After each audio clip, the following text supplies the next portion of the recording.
Hello everyone. आज इस lecture में चैप्टर फर्स्ट का सेकंड टॉपिक हम करने जा रहे हैं जिसका नाम है स्टेट बजट। इससे पहले वाले लेक्चर में हमने पहला टॉपिक किया feature of Uttar Pradesh economy.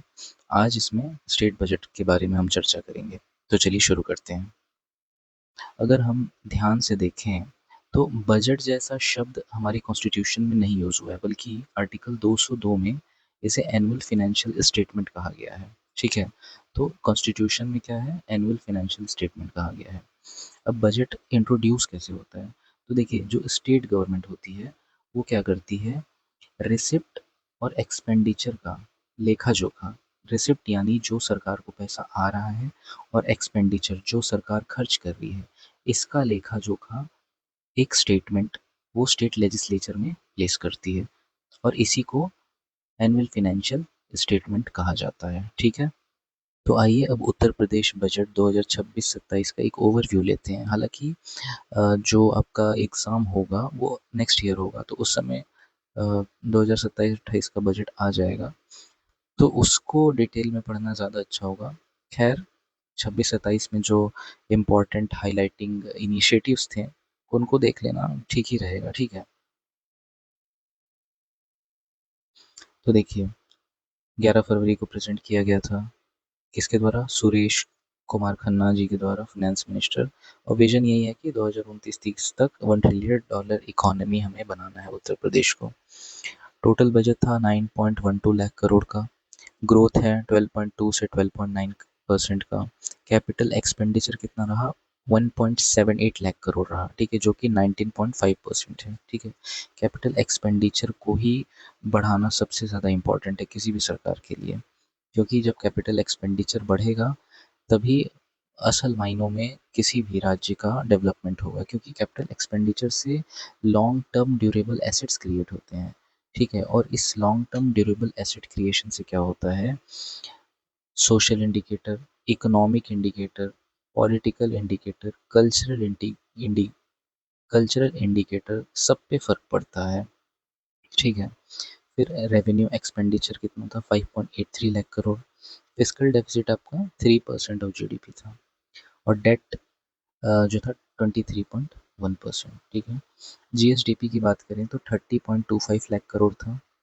GSDP का जो ग्रोथ रेट था वो 13.4% था। पर कैपिटा इनकम था 1.09 लाख। टारगेट जो है 1.20 लाख तक ले जाना है। ठीक है, तो ये सब आंकड़े आप याद रख सकते हैं, क्योंकि मेंस में जब आप आंकड़े कोट करते हैं तो ऑब्वियसली आपको एडवांटेज मिलता है, आपको एक्स्ट्रा नंबर मिलते हैं। ठीक है, 6 करोड़ लोगों को पॉवर्टी से बाहर निकाला गया, और अनएम्प्लॉयमेंट कितना है? 2.24% है। ठीक है, अब इंफ्रास्ट्रक्चर अगर हम देखें तो एक नॉर्थ ईस्ट कॉरिडोर बन रहा है। सबसे इम्पोर्टेंट कि इंफ्रास्ट्रक्चर पे 25% बजट का खर्च किया गया है। नॉर्थ ईस्ट कॉरिडोर बन रहा है जो कि गोरखपुर को सहारनपुर से जोड़ेगा 34,000 करोड़ की लागत से। ठीक है, जेवर एयरपोर्ट का जो रनवे है उसको एक्सपैंड किया जा रहा है, मतलब अब 5 रनवे होंगे। ठीक है, एक्सप्रेसवे बन रहे हैं, गंगा एक्सप्रेसवे, बुंदेलखंड एक्सप्रेसवे। तो काफ़ी अच्छा है, बुंदेलखंड में एक्सप्रेसवे बनने से काफ़ी डेवलपमेंट होगा उस एरिया का।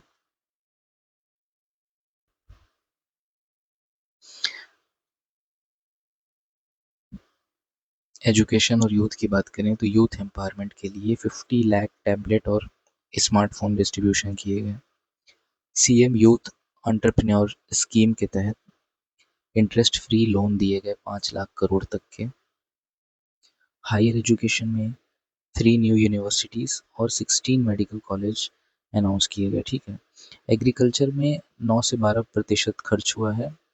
फ्री इलेक्ट्रिसिटी दी जाएगी प्राइवेट ट्यूबवेल्स को, और शुगर केन सपोर्ट भी दिया जाएगा। ठीक है, वुमेन्स और सोशल सिक्योरिटी में देखें तो कन्या सुमंगला योजना में 26.8 लाख बेनिफिशियरीज होंगे, जिसमें कि मैरिज ग्रांट 1 लाख का दिया जाएगा।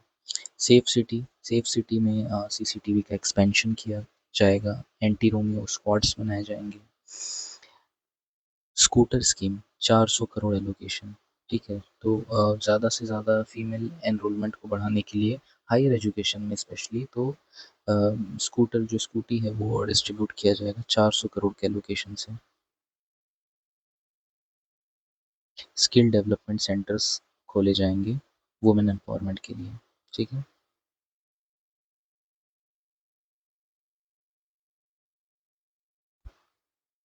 अगर हम फैमिली एंड माइनॉरिटी वेलफेयर की बात करें तो 150 करोड़ का एलोकेशन किया गया है मैरिज असिस्टेंस के लिए। ठीक है।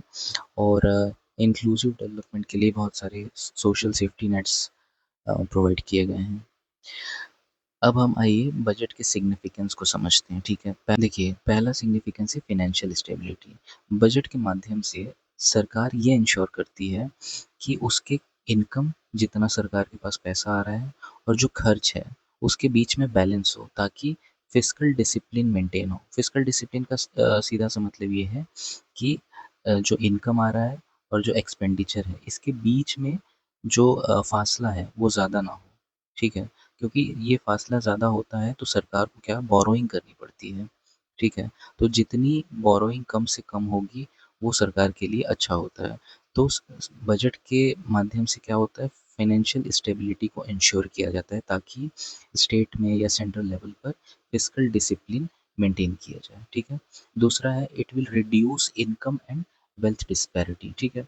अब होता क्या है कि बजट में बहुत से वेलफेयर स्कीम्स इंट्रोड्यूस किए जाते हैं। ठीक है। Specially for poor and vulnerable sections के लिए।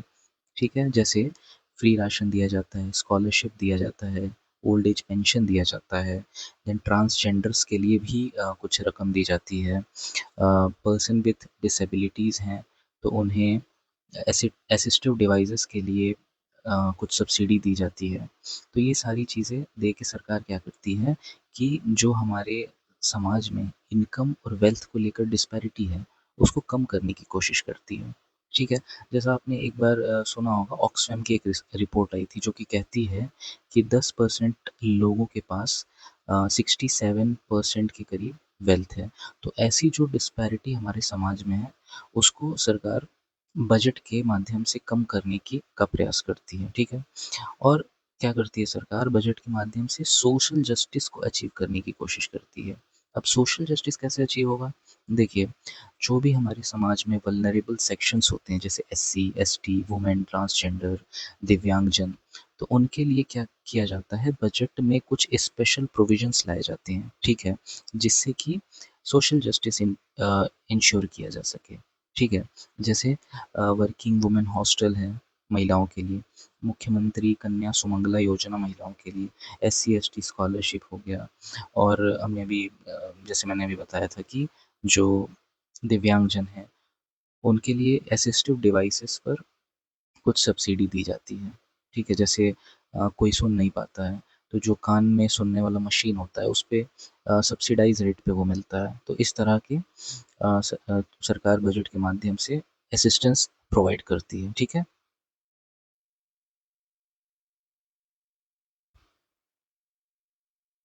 अच्छा, अगला पॉइंट है इकोनॉमिक डेवलपमेंट ऑफ ऑल। सरकार जो है बजट के माध्यम से कुछ सेक्शंस को ही टारगेट नहीं करती बल्कि सबको टारगेट करने का प्रयास करती है। और जो सरकार का विजन है सबका साथ, सबका विकास और सबका विश्वास, इसे फुलफिल करने की कोशिश करती है। जैसे एग्रीकल्चर में एमएसपी सब्सिडी दी जाती है। देन वुमेन में वुमेन के लिए पेंशन है। एंटरप्रेन्योरशिप प्रमोट की जाती है।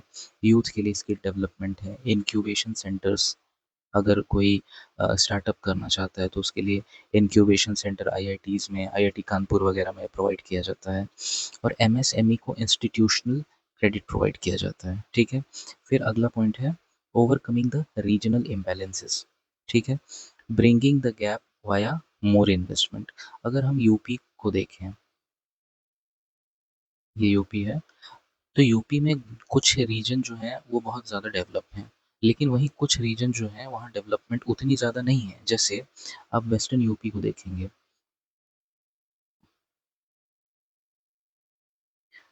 तो वेस्टर्न यूपी का जो एरिया है वो काफ़ी डेवलप है। लेकिन वहीं आप बुंदेलखंड का एरिया देखिए, तराई एरिया देखिए, या फिर आप पूर्वांचल देखिए, यहाँ पर इतनी डेवलपमेंट नहीं है। यहाँ पर आपको उतनी अच्छी सड़कें नहीं मिलेंगी, यहाँ पर आपको टेक पार्क्स नहीं मिलेंगे, इंडस्ट्रीज़ यहाँ पर नहीं मिलेंगी, इस वजह से यहाँ पर इन्वेस्टमेंट भी नहीं आता है ज़्यादा। तो ये रीजनल इम्बैलेंस है यूपी में, और इसी को सरकार क्या करती है, बजट के माध्यम से सारे रीजन्स को अपलिफ्ट करती है, ठीक है। जैसे स्पेशल पैकेजेस बुंदेलखंड रीजन के लिए, है ना, जैसे कि बुंदेलखंड रीजन में बीडा है, बुंदेलखंड इंडस्ट्रियल डेवलपमेंट अथॉरिटी, ठीक है।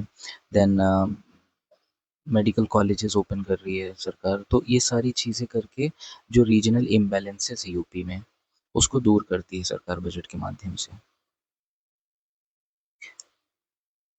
फिर आता है 6 point, capital expenditure to build infrastructure, ठीक है। बजट में सरकार क्या करती है, कुछ कैपिटल एक्सपेंडिचर करती है। कैपिटल एक्सपेंडिचर का मतलब ऐसा खर्च करती है सरकार जिससे कि long term durable assets create होते हैं। देखिए, लॉन्ग टर्म ड्यूरेबल एसेट्स का मतलब होता है, जैसे कि सरकार एक्सप्रेस वे बनवाती है, तो जब एक्सप्रेस वे बनता है तो ये लॉन्ग टर्म में रिटर्न देता है। जैसे ये दो रीजन को तो जोड़ता ही है। अब जोड़ने से क्या होता है कि लॉजिस्टिक कॉस्ट कम होगा, ठीक है। चूंकि दो रीजन जुड़ रहे हैं, तो मान लीजिए यहाँ पर कोई टूरिस्ट डेस्टिनेशन है, तो टूरिज्म को भी प्रमोट करता है, ठीक है। तो एग्जांपल के लिए जैसे एक्सप्रेसवे है, एयरपोर्ट है, मेट्रो, ब्रिजेस, टेक पार्क, ये सारे क्या है, ये कैपिटल एक्सपेंडिचर का ही रिजल्ट है, ठीक है। देखिए, अगला पॉइंट है टूल टू अट्रैक्ट इन्वेस्टमेंट, ठीक है। तो बजट के माध्यम से हमने देखा कि सरकार क्या करती है, इंफ्रास्ट्रक्चर क्रिएट करती है, इंडस्ट्रियल क्लियरेंसेस की फैसिलिटीज़ प्रोवाइड करती है, ये क्लियरेंसेस है, okay. Then export facilities provide करती है, जिससे कि क्या होता है कि इन्वेस्टमेंट अट्रैक्ट करता है वो रीजन जहाँ पर वो इंफ्रास्ट्रक्चर बनता है, ठीक है। तो बजट क्या कर रहा है, बजट एक टूल की तरह एक्ट कर रहा है टू अट्रैक्ट इन्वेस्टमेंट, ठीक है। अगला पॉइंट है हेल्पफुल इन फिजिकल कंसोलिडेशन, ठीक है। किसी भी बजट का, चाहे वो स्टेट लेवल पे हो या सेंटर लेवल पे, उसका जो मुख्य मुद्दा होता है कि एक्सपेंडिचर को कम किया जाए, ठीक है। यहाँ एक्सपेंडिचर कम करने से ये मतलब नहीं है कि सरकार को खर्चा नहीं करना है। सरकार को ज़्यादा से ज़्यादा खर्च कैपिटल एक्सपेंडिचर में करना चाहिए, मतलब कि लॉन्ग टर्म एसेट क्रिएट हो, जैसे रोड बने, एयरपोर्ट बने, रेलवेज बने, है ना, मेट्रोज बने, ब्रिजेस बने, इन सब पे सरकार को खर्च करना चाहिए। लेकिन सरकार को जो रिकरिंग एक्सपेंसेस हैं, जैसे सैलरी देने में, पेंशन देने में, इन सब में कॉस्ट कटिंग करनी चाहिए। सब्सिडी है उसमें, इन सब में कॉस्ट कटिंग करनी चाहिए, ठीक है। इंक्रीज रेवेन्यू, ठीक है, और सरकार को रेवेन्यू अपना बढ़ाना चाहिए, ताकि जो फिस्कल डेफिसिट है वो कम हो। और करने का जो मेन मुद्दा ये है कि एफआरबीएम की गाइडलाइंस है कि 60% डेट टू जीडीपी रेशियो रहना चाहिए, और उस 60% में भी 60% में 40% सेंटर का होना चाहिए और 20% जो है स्टेट गवर्नमेंट का होना चाहिए, ठीक है। तो फिजिकल कंसोलिडेशन में, सॉरी, ये एक्चुअली फिजिकल नहीं है, फिस्कल है, फिस्कल कंसोलिडेशन, ठीक है। तो बजट क्या है, फिस्कल कंसोलिडेशन में काफ़ी मददगार होता है। और फिस्कल कंसोलिडेशन का सीधा सा मतलब ये है कि सरकार को अपना रेवेन्यू जनरेशन बढ़ाना होगा, जो रिकरिंग एक्सपेंसेस हैं उसको कम करना होगा, जैसे सब्सिडी पे जो जा रहा है, जो सैलरी में जा रहा है उसको कम करे, पेंशन में जो जा रहा है। कैपिटल एक्सपेंडिचर को ज़्यादा से ज़्यादा सरकार बढ़ाए, ताकि लॉन्ग टर्म में सरकार के पास रिटर्न आए। और इससे होगा क्या, जो एफआरबीएम के जो ऑब्जेक्टिव्स हैं उसको सरकार फुलफिल करेगी, ठीक है।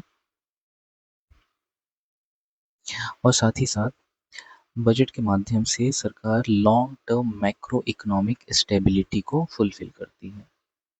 अब ये मैक्रो इकोनॉमिक स्टेबिलिटी क्या होती है, देखिए, कुछ इकोनॉमिक के इंडिकेटर्स होते हैं, जैसे जैसे इन्फ्लेशन होता है, ठीक है, एम्प्लॉयमेंट होता है, देन आपका ग्रोथ होता है। ये सारे क्या है, एक इकोनॉमी के मैक्रो इंडिकेटर्स हैं, और ये जब स्टेबल रहते हैं तो इकोनॉमी जो है, जब ये स्टेबल रहते हैं तो पूरी इकोनॉमी स्टेबल रहती है, और हमारी जो इकोनॉमी है वो पॉजिटिव वे में प्रोग्रेस करती है, ठीक है। तो बहुत ही ज़रूरी है, तो बजट के माध्यम से long term macro economic stability को अचीव किया जाता है। और साथ ही साथ सरकार जो है बजट के माध्यम से सस्टेनेबल डेवलपमेंट गोल को भी अचीव करती है, जैसे कि हेल्थ इंडिकेटर्स को इम्प्रूव करना, एजुकेशन, वुमेन, एनवायरनमेंट। तो इनसे रिलेटेड जो एसडीजीज हैं उसको फुलफिल करने का प्रयास करती है सरकार। ठीक है, तो आइए हम चैलेंजेस देखते हैं उत्तर प्रदेश बजट में कौन कौन से। ठीक है, पहला है लिमिटेड रेवेन्यू बेस। ठीक है, उत्तर प्रदेश को सेंट्रल ट्रांसफ़र पे ज़्यादा डिपेंडेंट रहना होता है। ठीक है, ऐसा इसलिए क्योंकि अ, जो राज्य सरकार है उसके अपने टैक्स और नॉन टैक्स रेवेन्यू जो जनरेट होते हैं वो इतने सफिशिएंट नहीं है, इसीलिए सरकार को बोरो करना पड़ता है सेंट्रल गवर्नमेंट से, सेंट्रल ट्रांसफ़र के फॉर्म में। ठीक है, दूसरा है fiscal deficit and rising debt. किसी भी राज्य सरकार में जो सबसे बड़ा चैलेंज होता है वो ये कि सरकार को अपना फिस्कल डेफिसिट भी कम रखना है। ठीक है, सरकार को वेलफेयर मेजर्स भी लेने हैं और साथ ही साथ कैपिटल एक्सपेंडिचर भी करना है। इन सबको मैनेज करना अपने आप में एक चैलेंज भरा टास्क है। ठीक है, जैसे कि जब सरकार को लार्ज इन्वेस्टमेंट करने होते हैं, जैसे कि एयरपोर्ट में, एक्सप्रेसवे में, मेट्रो में, तो सरकार को बोरो करना पड़ता है, क्योंकि अभी हमने देखा कि सरकार के जो अपने रेवेन्यू सोर्सेस है वो इतना सफिशिएंटली रेवेन्यू नहीं जनरेट करते हैं, और इसीलिए जब लार्ज इन्वेस्टमेंट कहीं करना होता है तो सरकार ज़्यादातर केसेस में आप देखेंगे कि पब्लिक प्राइवेट पार्टनरशिप में वो इन्वेस्टमेंट करती है। ठीक है, जैसे एयरपोर्ट बनाते समय, एक्सप्रेस वे बनाते समय, मेट्रोज बनाते समय। ठीक है, अब अगला पॉइंट है हाई रेवेन्यू एक्सपेंडिचर। ठीक है, जैसा हमने पहले भी डिस्कस किया कि किसी भी सरकार को सबसे ज़्यादा कैपिटल एक्सपेंडिचर पे ध्यान देना चाहिए, जिससे कि long term durable asset create हो। लेकिन जो रेवेन्यू एक्सपेंडिचर होता है, जैसे कि सैलरी देना, पेंशन देना, सब्सिडी देना, ये उतना अच्छा नहीं माना जाता है, ये जो सरकार का खर्च होता है, और यहाँ पे पर ही सरकार का सबसे ज़्यादा पैसा जा रहा है। रेवेन्यू एक्सपेंडिचर अगर हम देखें 2025-26 में तो ये 77.4% था, जबकि कैपिटल एक्सपेंडिचर 22.6% है। तो सरकार का हमेशा ये ऑब्जेक्टिव होता है कि कैपिटल एक्सपेंडिचर को बढ़ाया जाए, रेवेन्यू एक्सपेंडिचर को कम किया जाए, लेकिन ये अचानक से नहीं कर सकते हैं, ये एक चैलेंज है। तो अभी इसमें बहुत ही गैप है, लेकिन हाँ सरकार कोशिश कर रही है हर साल। अभी 2025-26 के बजट के हिसाब से 2026-27 का जो बजट था उसमें जो कैपिटल एक्सपेंडिचर खासकर से इंफ्रास्ट्रक्चर में देखें तो वो 25% था। तो हर साल के बजट में आप देखेंगे कि ये आंकड़ा आपको बढ़ा हुआ दिखेगा, तो सरकार अच्छे ट्रैक पर जा रही है। ठीक है,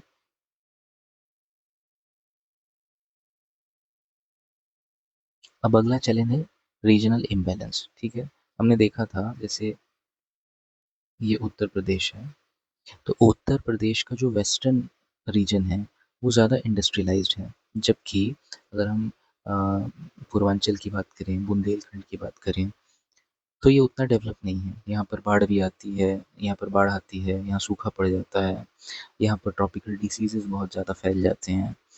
तो इस रीजनल इम्बैलेंस की वजह से सरकार जो है, बहुत से जो सरकार के जो इनिशिएटिव हैं वो ग्राउंड पर अच्छे से इम्प्लीमेंट नहीं हो पाते हैं। ठीक है, अगला पॉइंट है इम्प्लीमेंटेशन गैप। ठीक है, अब मान लीजिए सरकार कोई इनिशिएटिव ले आती है, लेकिन बहुत से ग्राउंड लेवल पे चैलेंजेस होते हैं, जैसे कि लैंड एक्विजिशन में प्रॉब्लम होती है, इन्वायरमेंटल क्लियरेंसेस नहीं मिलते हैं, क्योंकि जो लोकल कम्युनिटीज़ वहाँ पर रह रही होती हैं उनका डायरेक्ट इंटरेस्ट इन्वॉल्व होता है, तो इन्वायरमेंटल क्लियरेंसेस में प्रॉब्लम आती है।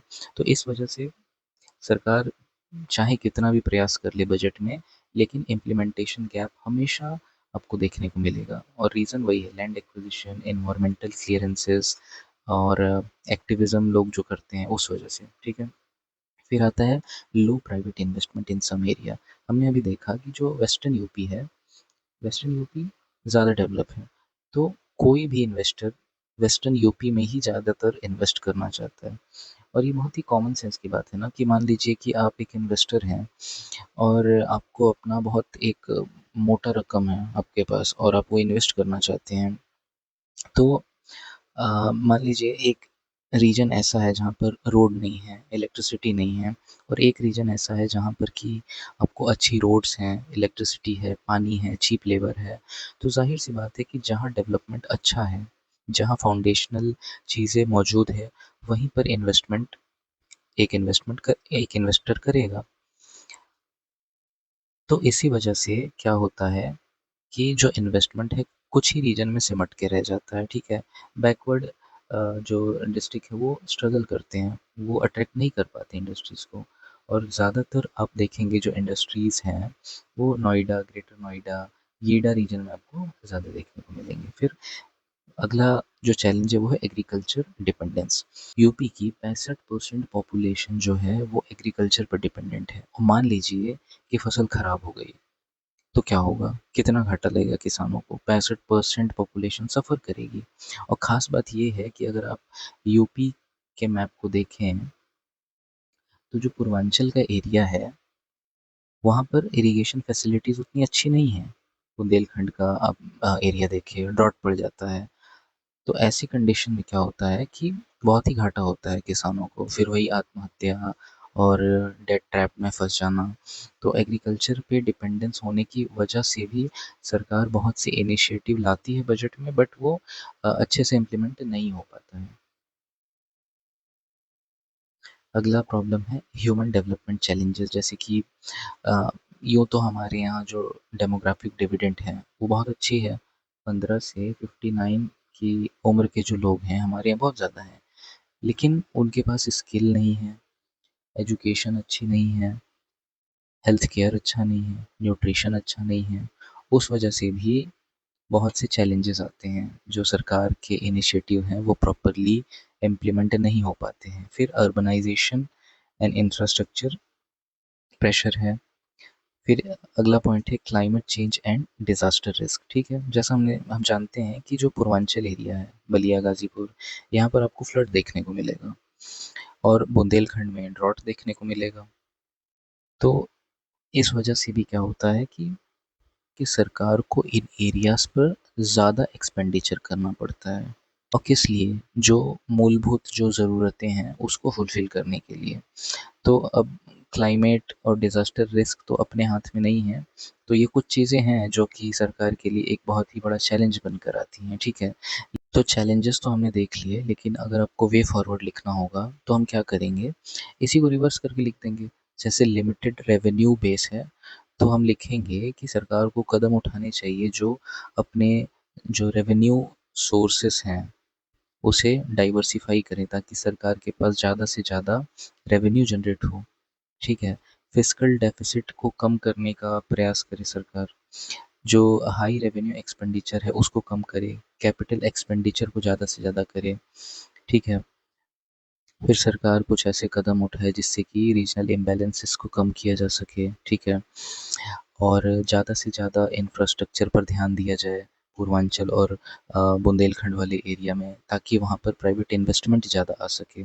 और इसका एक सबसे अच्छा उपाय ये है कि अगर जब सरकार किसी एरिया में इन्वेस्ट करती है, जैसे मान लीजिए गवर्नमेंट क्या कर रही है, बुंदेलखंड में इन्वेस्टमेंट कर रही है, तो इस वजह से क्या होता है कि जो इन्वेस्टर्स हैं उनका कॉन्फिडेंस बढ़ता है, और उस वजह से सरकार के पीछे पीछे वो भी आके इन्वेस्टमेंट करते हैं। इसे क्राउडिंग इन इफेक्ट कहते हैं। क्राउडिंग इन इफेक्ट, ठीक है। तो आपने जैसे देखा होगा कि मान लीजिए कोई एक्स एरिया है, ठीक है, और यहाँ पर सरकार जो है वो कुछ इन्वेस्टमेंट करती है, और मान लीजिए इसे एक टूरिस्ट स्पॉट में डेवलप कर देती है, ठीक है। तो ये सरकार ने किया, गवर्नमेंट ने यहाँ पर खर्चा किया। तो फिर क्या होता है कि आप देखेंगे कि इस स्पॉट के आसपास कुछ होटल खुल जाते हैं, नॉर्मल होटल्स, कुछ 5 स्टार होटल भी खुल जाते हैं, है ना। कुछ रिसॉर्ट खुल जाएंगे इसके आसपास, फिर यहाँ रोड बन जाएगी, फिर पेट्रोल पंप खुल जाएगा। तो इस तरह से क्या होता है कि जब सरकार एक जगह इन्वेस्ट करती है, सरकार जब इन्वेस्टमेंट करती है तो प्राइवेट सेक्टर भी उनके पीछे पीछे आकर इन्वेस्टमेंट करता है, जिसे कि क्राउडिंग इन इफेक्ट कहते हैं। तो ये एक वे फॉरवर्ड हो सकता है कि सरकार कुछ एरिया में इन्वेस्टमेंट करे, तो उस वजह से क्या होगा कि जो प्राइवेट प्लेयर्स हैं वो जाके वहाँ इन्वेस्ट करेंगे। फिर अगला सॉल्यूशन हो सकता है कि जो एग्रीकल्चर में बहुत ज़्यादा लोग इन्वॉल्व हैं उसको वहाँ से निकाल के मैन्युफैक्चरिंग में शिफ्ट किया जाए, ताकि जो एग्रीकल्चर पर डिपेंडेंस है वो कम हो और क्लाइमेट रिस्क से वो ज़्यादा वल्नरेबल ना हो। और क्या कर सकते हैं हम उन्हें, जो हमारी डेमोग्राफिक डिविडेंड है उसे हम डेमोग्राफिक एडवांटेज में चेंज करें। कैसे करेंगे? एजुकेशन देंगे, हेल्थ देंगे, अच्छी न्यूट्रिशन देंगे, प्रधानमंत्री कौशल विकास योजना के अंतर्गत उन्हें ज़्यादा से ज़्यादा स्किल प्रोवाइड करेंगे। ठीक है, तो ये कुछ चीज़ें हैं जो आप लिख सकते हैं एज अ वे फॉरवर्ड। ठीक है, फिर हम इस टॉपिक को कंक्लूड करते हैं। ठीक है, Uttar Pradesh fiscal strategy effectively balances capital intensive growth with welfare politics, steering the state towards 1 trillion milestone while reinforcing SDG 8 commitment। तो ये एक बैलेंस्ड कंक्लूजन है। ठीक है, जो कि फ्यूचर लुकिंग है, ऑप्टिमिस्टिक टोन है इसकी। ठीक है, और ये वेलफेयर इकोनॉमिक्स को भी बता रहा है कि सरकार हमारे बजट के माध्यम से जो वेलफेयर है उसको इंश्योर करती है, साथ ही साथ कैपिटल इंटेंसिव ग्रोथ पर भी फोकस करती है, ताकि जो यूपी गवर्नमेंट का $1 ट्रिलियन इकोनॉमी का गोल है उसे पूरा किया जा सके, और SDG 8 के कमिटमेंट्स हैं उसको। ठीक है, SDG 8 क्या है आप कमेंट सेक्शन में बता सकते हैं। ठीक है, अब हम देखते हैं कुछ पॉसिबल क्वेश्चन, जैसे बजट से और पॉसिबल क्वेश्चन क्या बन सकते हैं। ठीक है, तो एक क्वेश्चन बन सकता है कि बजट कैसे इंक्लूसिव डेवलपमेंट को प्रमोट कर रहा है। ठीक है, तो इसमें देखिए आप क्या क्या लिख सकते हैं। इस पे हम लिख सकते हैं कि देखिए इंक्लूसिव डेवलपमेंट के इंडिकेटर्स क्या क्या होते हैं। ठीक है, वहाँ फार्मर का भला होगा, एम्प्लॉयमेंट जनरेशन होगा, एजुकेशन एंड स्किल डेवलपमेंट की बात होगी, वल्नरेबल सेक्शंस के सपोर्ट की बात होगी, health care for all, balance regional development, MSME और ODOP को सपोर्ट किया जाएगा। तो बस वो सारे जो इंक्लूसिव डेवलपमेंट के इंडिकेटर हैं वही सब आप लेंगे और उसे पॉजिटिव वे में लिख देंगे, है ना। कि जैसे बजट क्या करता है, फार्मर्स के लिए बहुत सारे इनिशिएटिव लाता है, PM किसान है, सब्सिडी देता है। ठीक है, वो सारी चीज़ें, एम्प्लॉयमेंट भी जनरेशन होता है। कैसे होगा?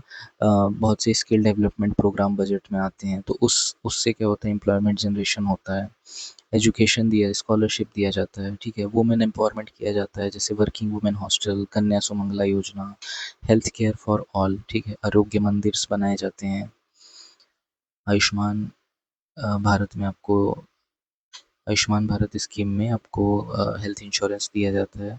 तो ये सारे इन इतने मुद्दे पर आप बात करेंगे तो आप इस क्वेश्चन को टैकल कर लेंगे कि बजट जो है इंक्लूसिव डेवलपमेंट को कैसे प्रमोट करता है। ठीक है, अगला है कि एक और पॉसिबल क्वेश्चन बन सकता है कि बजट जो है बैलेंस रीजनल ग्रोथ कैसे इंश्योर करेगा। ठीक है, तो इसमें हम बात करेंगे कि जो हायर इन्वेस्टमेंट करना बैकवर्ड रीजन्स में। ठीक है, ज़्यादा से ज़्यादा इंफ्रास्ट्रक्चर डेवलप करिए, जिससे क्या होगा, क्राउडिंग इफेक्ट होगा। जब सरकार, मान लीजिए पूर्वांचल एरिया है, यहाँ पर सरकार कुछ इन्वेस्टमेंट कर रही है, तो सरकार के पीछे पीछे जो प्राइवेट प्लेयर हैं वो भी आके इन्वेस्टमेंट करेंगे। ठीक है, क्योंकि इससे उनका कॉन्फिडेंस बूस्ट होता है। फिर बेटर सोशल इंफ्रास्ट्रक्चर बनाएंगे, मतलब school, college, hospital, skill centre. ठीक है, क्योंकि आप देखेंगे अगर जैसे यूपी है, तो यहाँ पे जो सोशल इंडिकेटर्स हैं ना वो उतने अच्छे नहीं हैं एज़ कम्पेयर टू यहाँ, क्योंकि यहाँ पर क्या है, एजुकेशन अच्छी है, स्किल अच्छे हैं। तो सोशल इंफ्रास्ट्रक्चर के बनाने से क्या होगा, रीजनल ग्रोथ होगा। जो डिस्पैरिटी है वेस्टर्न यूपी और ईस्टर्न यूपी को लेकर, वो पैरिटी में आएगा। ठीक है, इंडस्ट्रियल डेवलपमेंट होगा ऑब्वियसली। जैसे मान लीजिए कि सरकार जब एक्सप्रेसवेज बना देगी, तो कोई अगर इन्वेस्टर वेस्टर्न यूपी में इन्वेस्ट करता है तो हो सकता है कि वो पूर्वांचल में भी अपनी फैक्ट्रीज लगाएं, क्योंकि जो फाउंडेशनल इंफ्रास्ट्रक्चर है, जैसे रोड है, इलेक्ट्रिसिटी है, पानी की सप्लाई, जो कि एक इंडस्ट्री को फंक्शन करने के लिए चाहिए, तो वो अच्छे से चले। एग्रीकल्चर एंड इरिगेशन पर सरकार ध्यान दे सकती है, जैसे कि बुंदेलखंड में, पूर्वांचल में इरिगेशन की फैसिलिटी उतनी अच्छी नहीं है। ज़्यादातर अ, जो है पंप सेट पर डिपेंडेंट होना पड़ता है, कैनल उतने एफिशिएंट नेटवर्क्स नहीं हैं, टूरिज़्म एंड लोकल इकोनॉमी के बारे में आप बात कर सकते हैं, ठीक है? तो इन 5-6 मुद्दे पर जब आप थोड़ा-थोड़ा लिखेंगे तो ईज़िली आप कोई भी क्वेश्चन को टैकल कर लेंगे, ठीक है? और एक हो सकता है कि बजट जो है कैपिटल एक्सपेंडिचर को कैसे प्रमोट करता है, ठीक है? तो देखिए बजट के माध्यम से क्या होता है, बजट में बहुत से फिज़िकल इंफ्रास्ट्रक्चर के लिए बजट जो है बजट बहुत सारे फिज़िकल इंफ्रास्ट्रक्चर क्रिएट करता है, जैसे गंगा एक्सप्रेसवे, जिससे कि क्या होगा, लॉजिस्टिक कॉस्ट रिड्यूस होगा। फिर बजट क्या करता है, सोशल इंफ्रास्ट्रक्चर को स्ट्रेंथन करता है, जैसे Eklavya residential model school, medical college, school हो गया। देन बजट क्या करता है, इकोनॉमिक ग्रोथ को भी प्रमोट करता है, जैसे स्पेशल इकोनॉमिक जोन बना दिया, इंडस्ट्रियल पार्क, टेक पार्क। फिर एम्प्लॉयमेंट जनरेट करना, अट्रैक्ट प्राइवेट इन्वेस्टमेंट कैसे होगा, जैसे ईज़ ऑफ डूइंग बिजनेस। अगर मान लीजिए किसी एरिया में, मान लीजिए पूर्वांचल ही है, पूर्वांचल में मान लीजिए सरकार ने क्या किया, स्पेशल इकोनॉमिक जोन बना दिया, ठीक है? और इसी के तहत क्या किया कि इसे रोड से, रेलवे से, एयरवेज से अच्छी तरह से इंटीग्रेट कर दिया, ठीक है? पोर्ट से भी अगर अच्छा इंटीग्रेट कर दिया, और सिंगल क्लियरेंसेस यहाँ पर, सिंगल विंडो क्लियरेंसेस यहाँ पर दिए जा रहे हैं, तो होगा क्या, प्राइवेट इन्वेस्टमेंट आएगा वहाँ पर, क्योंकि प्राइवेट इन्वेस्टर्स को इतनी सुविधा मिलेगी। रिड्यूस रीजनल डिस्पैरिटी, है ना? जैसे जो बैकवर्ड एरिया है जहाँ पर कि प्राइवेट इन्वेस्टमेंट नहीं आता है, तो वहाँ पर सरकार क्या कर सकती है, इन्वेस्ट कर सकती है, जैसे कि बुंदेलखंड में बीडा है, Bundelkhand industrial development authority, solar corridor बनाए जा रहे हैं, सोलर सिटी अयोध्या को बनाया जा रहा है। तो इस तरह से जो है कैपिटल एक्सपेंडिचर जो है इंफ्रास्ट्रक्चर को प्रमोट करता है। और पॉसिबल क्वेश्चन क्या बन सकते हैं, जैसे जेंडर बजटिंग, जैसे पूछ सकता है कि बजट जो है जेंडर पैरिटी को कैसे इंश्योर कर रहा है, मतलब मेल फीमेल में जो डिफरेंस है उसको, जो खाई है इनके बीच में, उसको कैसे पाटने का काम कर रहा है, ठीक है? एग्रीकल्चर रूरल डेवलपमेंट कैसे कर रहा है बजट, बजट का रोल क्या है एम्प्लॉयमेंट और स्किल डेवलपमेंट में, और बजट $1 ट्रिलियन इकोनॉमी का जो व्यू है उसको कैसे अचीव करेगा, ठीक है? तो ये सारे पॉसिबल डायमेंशन है, यहाँ पर क्वेश्चन बन सकते हैं, ठीक है? तो आई होप आपको लेक्चर अच्छा लगा होगा। अगर आपको लेक्चर अच्छा लगता है तो आप लाइक करिए, सब्सक्राइब करिए और कमेंट करिए।